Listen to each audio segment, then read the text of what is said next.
¿Qué es lo primero en lo que piensas cuando digo Nueva York? Dinero. Central Park. Spider-Man. Sociedad. Edificios. Homeless. Rihanna. Graffiti. Fentanilo. Ok, alto. ¿Te has preguntado por qué últimamente todo el mundo está hablando sobre el fentanilo?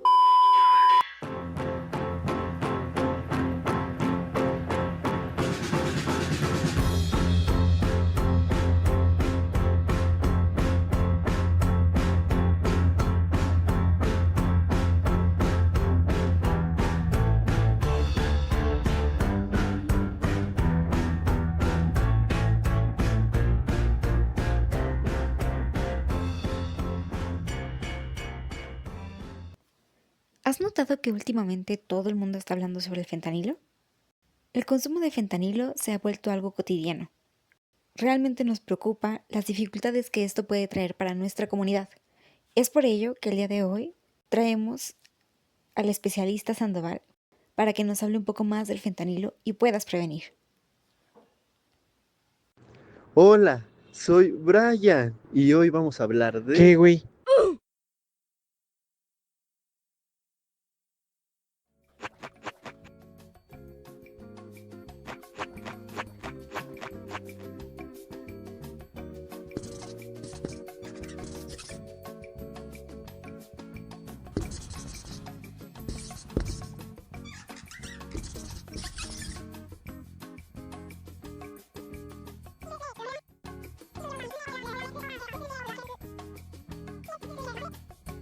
El fentanilo es un opioide sintético extremadamente potente, entre 50 y 100 veces más fuerte que la morfina. Su uso médico está estrictamente controlado, pero fuera de ese contexto se ha convertido en una sustancia que representa un desafío enorme para la seguridad y para los laboratorios forenses. Uno de los motivos de preocupación es que incluso cantidades muy pequeñas pueden causar efectos severos o letales. Su potencia dificulta trabajar con índices seguros y cuando aparece mezclado con otras sustancias, como ocurre frecuentemente en escenarios no regulados, los riesgos aumentan todavía más.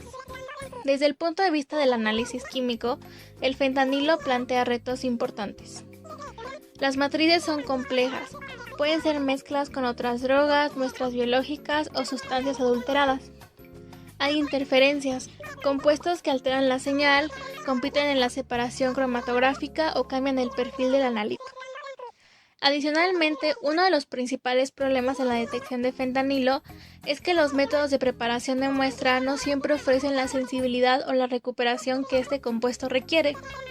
Tradicionalmente se utilizan técnicas como la extracción en fase sólida, conocida como SPE por sus siglas en inglés. En teoría, SPE permite retener selectivamente al analito y eliminar interferencias. Sin embargo, cuando se trabaja con fentanilo, este método presenta varias limitaciones importantes.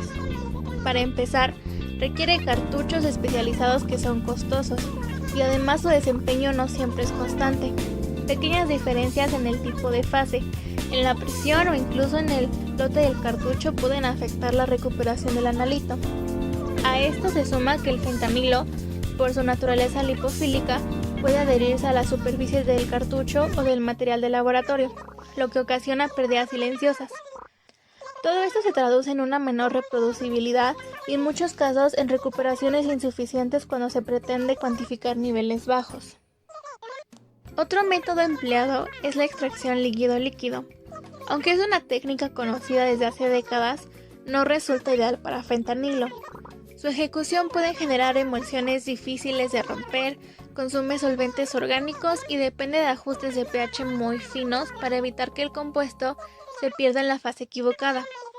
La variabilidad manual también juega en contra, haciendo que el rendimiento cambie de una extracción a otra. En algunos laboratorios también se recurre a la simple precipitación de proteínas. Si bien este método es rápido, produce extractos demasiado complejos. En detectores como el UV, que no discriminan masa, el exceso de matriz genera un nivel alto de interferencias que disminuye la sensibilidad y complica la identificación del analito. En conjunto, estas limitaciones explican por qué la detección de fentanilo no es tan sencilla como podría parecer.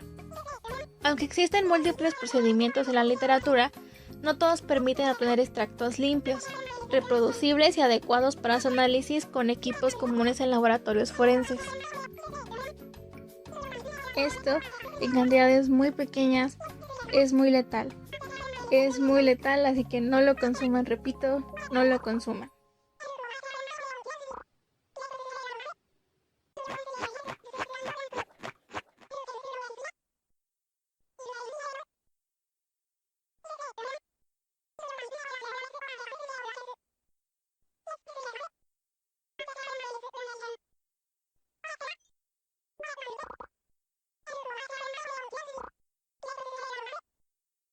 No lo consuman. Y pues, ahí lo tienen, amigos. No hay nada que podamos hacer frente a esta terrible crisis. Es lamentable porque todos los métodos de detección de fentanilo son caros, tardados y sobre todo difíciles de realizar. Entonces, yo considero que quienes tienen la responsabilidad, en realidad, son los consumidores. Ellos deberían tomar conciencia sobre lo que están ingiriendo, sobre lo que le hacen a su cuerpo, ¿o ustedes qué opinan?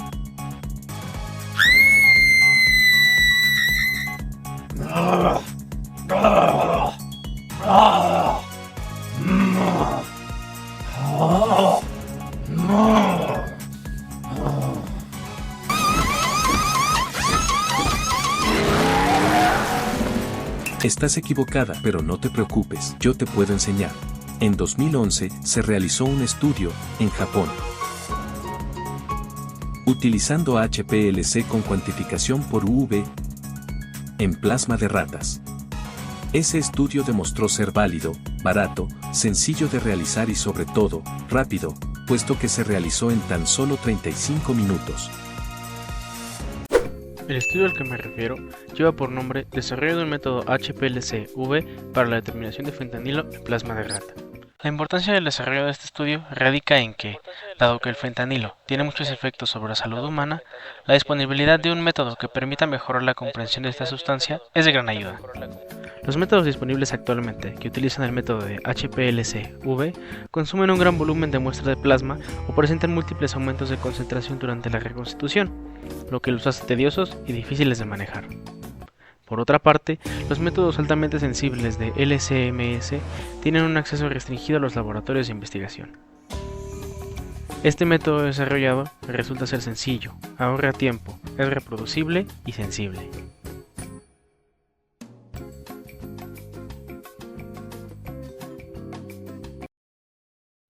¿Y cómo funciona?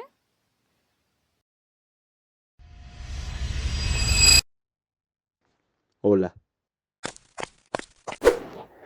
Para entender por qué la detección de fentanilo es tan compleja, es importante explicar primero cómo funciona realmente un cromatógrafo líquido de alta resolución o HPLC. Un HPLC es, en esencia, un sistema diseñado para separar los componentes de una mezcla en función de sus propiedades químicas. Aunque suele verse como un solo equipo, en realidad está formado por varios módulos críticos que trabajan de manera coordinada. Todo inicia en el sistema de bombeo, que impulsa la fase móvil, que es generalmente una mezcla de agua, buffer y algún solvente orgánico, a alta presión. Esta presión es indispensable porque la fase móvil debe atravesar una columna empacada con partículas extremadamente pequeñas, normalmente entre 3 y 5 micrómetros. El tamaño diminuto de estas partículas aumenta la eficiencia de separación, pero también genera una resistencia enorme al flujo. Por eso se requiere un sistema de alta presión que mantenga un flujo estable y preciso. Luego está el inyector, que deposita un volumen exacto de muestra dentro del flujo de la fase móvil. Una vez dentro de la columna ocurre la parte esencial, la separación cromatográfica. La columna contiene una fase estacionaria, usualmente sílica modificada con grupos carbono 18. Esta fase tiene afinidad diferencial con los compuestos. Cada molécula interactúa con la fase estacionaria en función de su polaridad, su lipofilia, sus características electrónicas y su tamaño. El fentanilo, por ejemplo, es altamente lipofílico, por lo que tiende a interactuar más fuertemente con la fase estacionaria. Debido a estas interacciones, algunos compuestos avanzan más rápido y otros más lentos. Esto genera lo que conocemos como tiempos de retención. Cada sustancia sale de la columna en un momento característico, casi como una huella digital cromatográfica. Finalmente, los compuestos llegan al detector UV, que mide cuánta luz ultravioleta absorbe cada molécula al pasar frente a él. El desempeño óptimo del HPLC depende en gran medida de la preparación previa de la muestra. Por eso se exploran alternativas que minimicen pasos complicados, reduzcan pérdidas y generen extractos mucho más compatibles con la detección UV.